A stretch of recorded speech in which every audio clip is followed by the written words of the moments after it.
My name's Rachel Call, and I was born and raised here in Bridgeport, West Virginia.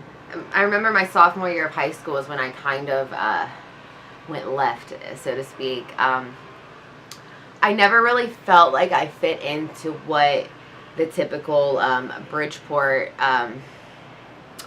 idea was. I wasn't like the pretty skinny cheerleader that, like, I don't know, that was on homecoming court or something like that.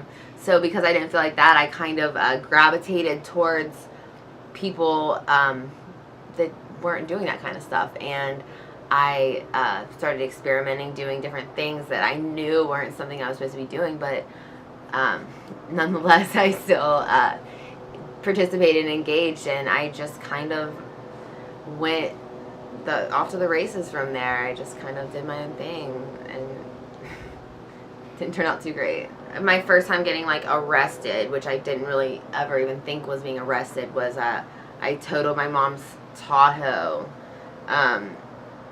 late at night, and she was actually out of town, and I remember having it towed back to my house thinking I was very slick, and I woke up thinking that I could just, someone hit it here, you know, except for I left the headlight of my mom's Tahoe at the scene of where I totaled it, and the cops somehow knew, and they gave me the option of telling the truth and getting a ticket, or continue to lie and go get arrested. But I was too deep in my lie at that point that I had I kept lying.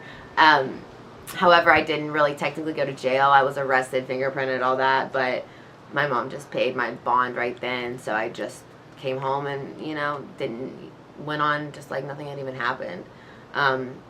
My first time going to jail was my first DUI. I remember I had just gotten out of rehab.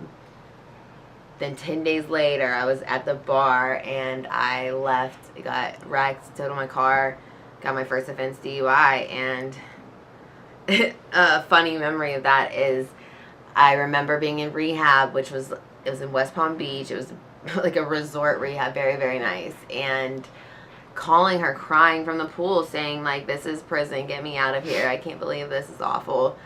And to then 10 days later being in real jail, calling her and begging her to send me back to rehab.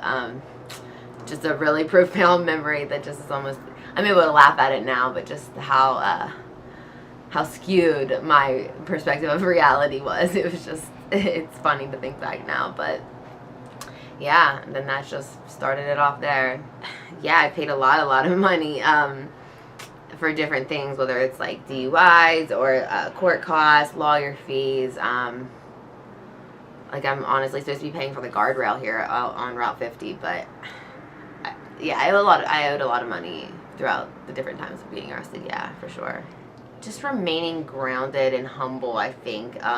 Just having this new appreciation for like life, and not taking like the small things for granted. Like, just noticing how beautiful the sky is on my drive home, or like looking at the water when I wake up and have my coffee. Like, it's just, I'm really so grateful today, and I've just spent my whole life just so fast paced. I've just never stopped to, this is gonna be so cliche, but stop and smell like the roses, you know. Like, I've just never just appreciated the little things.